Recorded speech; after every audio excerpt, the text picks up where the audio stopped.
Porque decorar 10 palavras não vai te ensinar a falar inglês. You can't connect the dots looking forward. You can only connect them looking backwards.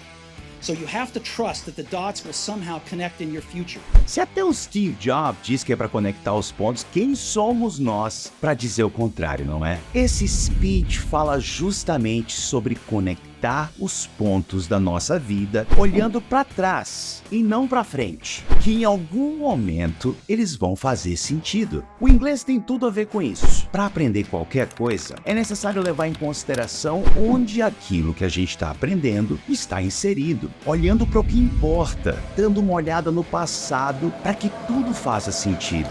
Essa filosofia se aplica de maneira muito relevante no aprendizado do inglês. Ao longo do tempo, você percebe como que as peças vão se encaixando e tudo começa a fazer sentido. Ainda tem gente que acredita que aprender 10 palavrinhas isoladas, aquelas listinhas, que o pessoal faz, vai fazer com que elas aprendam inglês. Num passe de mágica. Nesse pode. Assim como Steve Jobs disse, nesse vídeo eu vou te mostrar o porquê que não faz sentido você aprender palavras isoladas. Você vai entender que aprender palavras isoladas não vai fazer você falar inglês. E o que você pode fazer para parar de uma vez por todas de ficar usando listinha para tentar memorizar as coisas aí. Fica até o final desse vídeo e não esquece de deixar o like, se inscrever no canal, porque é muito importante que a gente chegue a mais pessoas. Let's do this!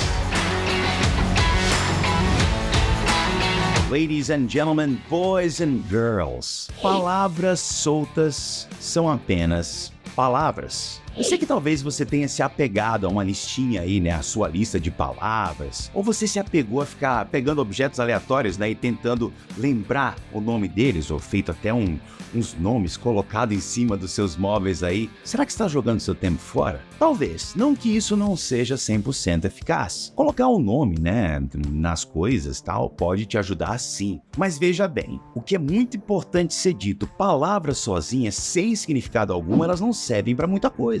Agora, se elas estão juntas num contexto, aí sim elas servem para algo. Pensa aqui comigo. Relógio. Em português, relógio. Em inglês, watch. Isso aqui é um watch. Que diferença isso faz? Bem, se eu te falar assim, não faz muita diferença. Agora, se eu uno algumas informações, se eu pego algumas palavras e coloco junto ali, com significado, com alguma história, aí sim você já começa a lembrar daquela palavra. This is a watch. This is a black watch. I love black. And this is a black watch. Você viu o quanto de coisa que eu coloquei junto aí? Eu disse que isso aqui é um relógio preto e eu amo preto. Então existe já um contexto aí. This is my favorite watch. Yes, it is. This is my favorite watch. Quer dizer que esse relógio é o meu favorito. Só que esse relógio aqui, esse Apple Watch, ele é bem tecnológico, mas já tá dando pau. Não tá funcionando direito, eu vou ter que comprar outro relógio, eu vou ter que comprar um novo. Eu tô protelando isso há 3 anos. Faz 3 anos que ele não tá legal e eu tô protelando. I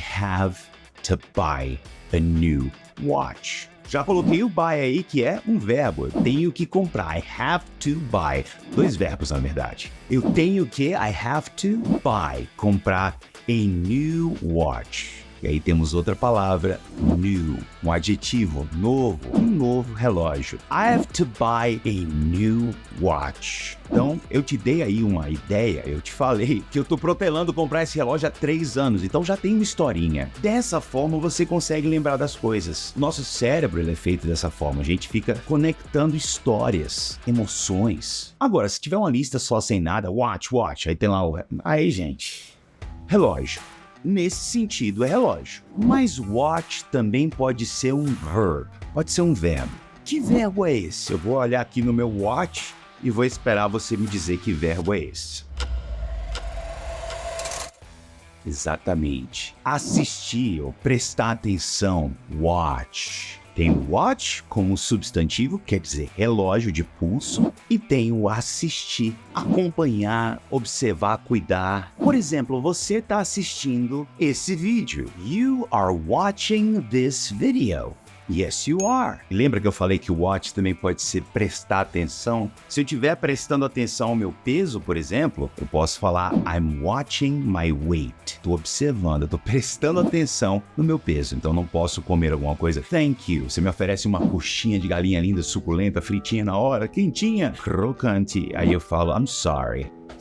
I'm watching my weight. Eu quero ver um filme novo. Eu quero ir pro cinema assistir o novo filme do Batman. Tem filme do Batman novo? Nem tem, né? Então, mas é só um exemplo, ok?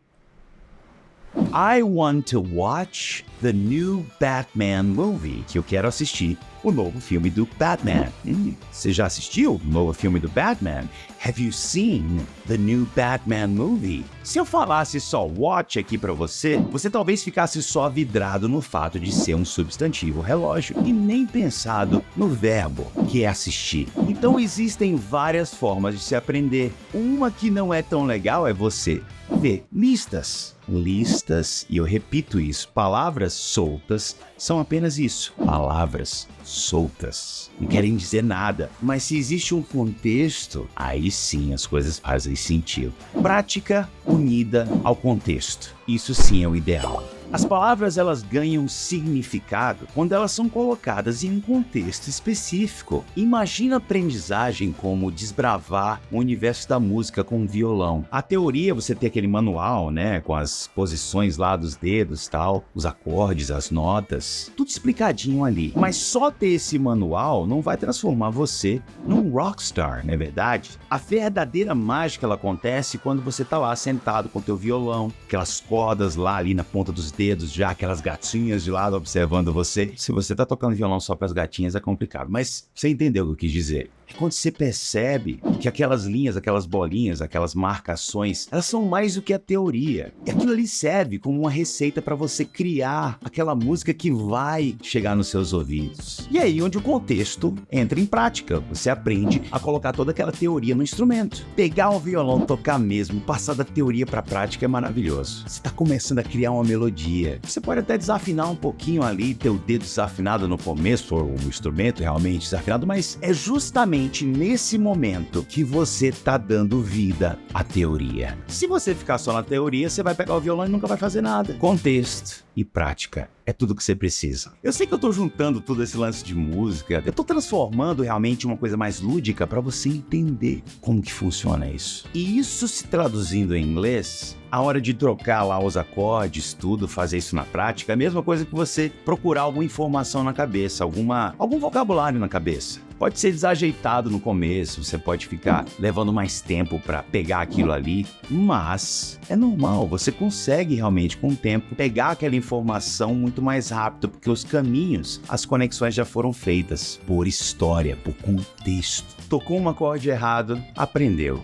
Normal, a gente aprende e continua. Falou uma palavra errada, não lembrou de uma palavra? Normal, a gente continua. O importante é contexto e prática novamente. Cada dia um degrau, sem dar um passo maior que as pernas. É a prática junto com o contexto que molda você como falante. Então, quando você estiver lá com a tua lista de palavras aleatórias, pensa nisso. A gente só aprende quando a gente é exposto a exemplos. Se a gente realmente tiver um contexto, para que a gente possa ativar essa memória. Aliás, essa é a chave da memorização. Codificação. Imagina que você está num evento especial, como um aniversário. Nesse momento, você observa as cenas ali ao seu redor, capturando mentalmente os sorrisos, a decoração, os detalhes. Essas, no inglês, são como as palavras que, juntas com as outras, vão assim formando as frases. Isso seria equivalente a codificação, onde as informações do ambiente são transformadas em lembranças lá na tua mente. No caso, são essas frases aninhadas no contexto e ambiente que fazem com que você crie essas lembranças. Armazenamento. Agora, depois do evento, você decide criar um álbum de fotos para guardar essas lembranças. O álbum representa a tua memória e você seleciona cuidadosamente as fotos que você achou mais legais, para incluir lá. E aí entra entra o Emotional Learning, onde juntos a gente ativa a tua emoção para captar as frases e assim adicionar elas às suas memórias. Da mesma forma, no cérebro, né? As informações elas são armazenadas em diferentes páginas da memória, que se chamam memória de curto prazo e memória de longo prazo. É contexto, é tudo impacto emocional. E aí você não deixa o conhecimento escapar. O Emotional Learning é uma forma de aprender inglês que realmente faz sentido porque ela é baseada em situações da vida real, onde cada palavra tem seu contexto. É como aprender de um jeito realista e emocional. Ao invés de só decorar, você deve ter decorado para tuas provas lá, decorou, fez o teste, fez tudo e não lembra mais, né? Não se decora, para de decorar. Imagina aprender uma palavra não só pelo significado, mas também pela emoção que ela carrega. Por exemplo, ao invés de só saber que grateful significa grato, se aprenderia em uma situação em que alguém se sente grato, como agradecer por algo legal que fizeram por você. É essa abordagem que deixa o aprendizado mais fácil, mais tranquilo de lembrar, que as palavras estão conectadas com as emoções, com as situações reais. Ao invés de só decorar, você entende o significado das palavras através dessas histórias emocionantes. E isso deixa o aprendizado muito legal e, por consequência, mais eficiente, porque você está curtindo o processo. Apple, bananas, oranges. Sério, você vai aprender desse jeito? Mesmo se fosse em português essa lista, tu não ia lembrar. Fizesse uma lista de supermercado, chegasse lá, você não sabia nem o que pegar. A gente grava na cabeça só, gente, quando tem contexto. Então não esqueça disso. Tudo é contexto. Esquece listinha. Então, resumindo tudo, decorar um monte de palavra avulsa não vai te fazer falar inglês de verdade. Tem que ligar os pontos. Got it? Lembra lá do Steve Jobs? A gente entende os pontos quando a gente olha pra trás. Então, imagina só, ficar decorando palavrinha como se fosse flashcards, né? Sem entender o contexto e a emoção envolvida. É só perda de tempo mesmo. Palavras sozinhas não vão te levar a lugar nenhum. O negócio é conectar as palavras às situações reais. Tipo quando você aprende a tocar violão. Não é sobre acordes, é sobre colocar as mãos, é sobre sentir, é sobre produzir a música. Contexto é a chave. E nada de ficar na mesmice, decorando a mesma coisa, né? Daquele mesmo jeito que tua avó fazia. Não, vamos aprender coisas na vida real e mandar muito, muito bem no inglês. Se você curtiu esse vídeo, obviamente, deixe seu like, se inscreva no canal, siga o Teacher Matias em todas as redes, manda esse vídeo para quem você acha que precisa ouvir isso. Fechou? A gente se vê no próximo vídeo and rock on!